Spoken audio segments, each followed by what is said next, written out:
Assalamu alaikum everyone. This is Shahir Imran from Team Supply Sync.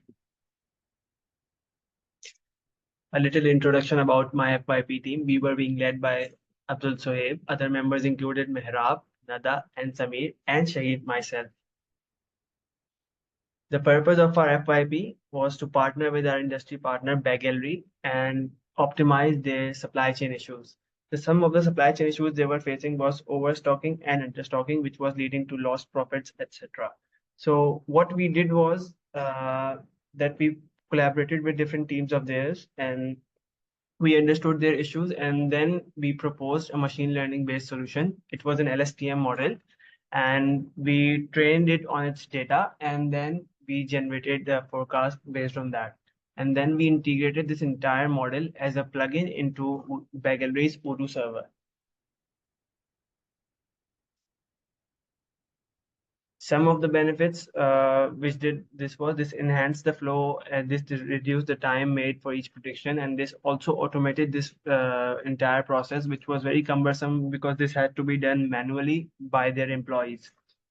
So this is the flow how this works. It fetches the data from Odoo's backend server and then feeds it into a model and then it produces an output. And now we'll move to the demo.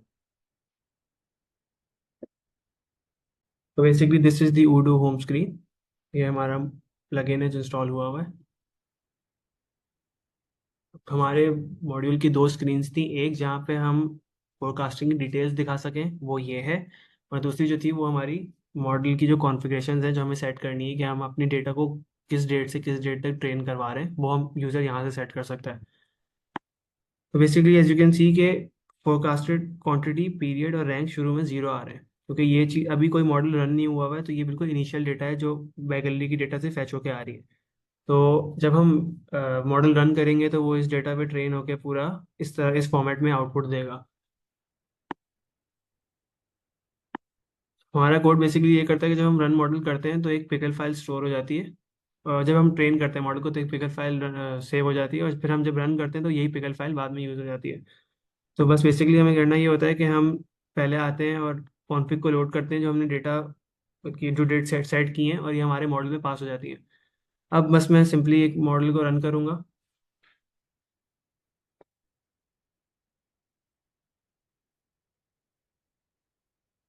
हमने model run के लिए एक cron job भी बनाई हुई है जो monthly एक बार फायर होती है कि यूज़र को फिर मैनुअली ट्रिगर नहीं करनी पड़ती. तो जैसी गैलरी का डेटा आता रहेगा वो मंथली ऑटोमेटिकली सब कुछ फैच होके इस मॉडल में फीड होती रहेगी और ये खुद ही रन होता रहेगा.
अब हमारा मॉडल रन हो चुका है. तो हम फोरकास्टिंग की स्क्रीन पे जब जाएंगे तो ये क्वांटिटी भी बता रहा है. पीरियड हमने बेसिकली हर एसक्यू के लिए 3 महीने का रखा था क्योंकि बैग गैलरी का जो उन्होंने हमें यूज़ केस बताया था वो यही था कि हमें अगले 3 महीने की डेटा को प्रिडिक्ट करवाना है. तो जो हमने ट्रेन कराया था उसके बाद हमने उससे ऑनवर्ड्स 3 महीने किए हैं which is the 10th month of 2013 and onwards. उसके बाद रैंक हमने कैलकुलेट किया था कि ये जो सबसे ज़्यादा हमारे एसकेयूज हैं इंपॉर्टेंट जो सबसे ज़्यादा सोल्ड हो रहे थे पिछली ट्रेनिंग पीरियड में वो यहाँ पे हमने उसके हिसाब से रैंक असाइन कर दिया था. और इसमें हमने फ़िल्टर क्रिएट कर दिया था कि फॉर ईज़ ऑफ यूज़ के टॉप 10 फ़िल्टर्स हमें दिखा दें, क्योंकि this should be your priority for your next sales वगैरह, तो फिर आप इसको स्टॉक कर लें। So that's it, thank you.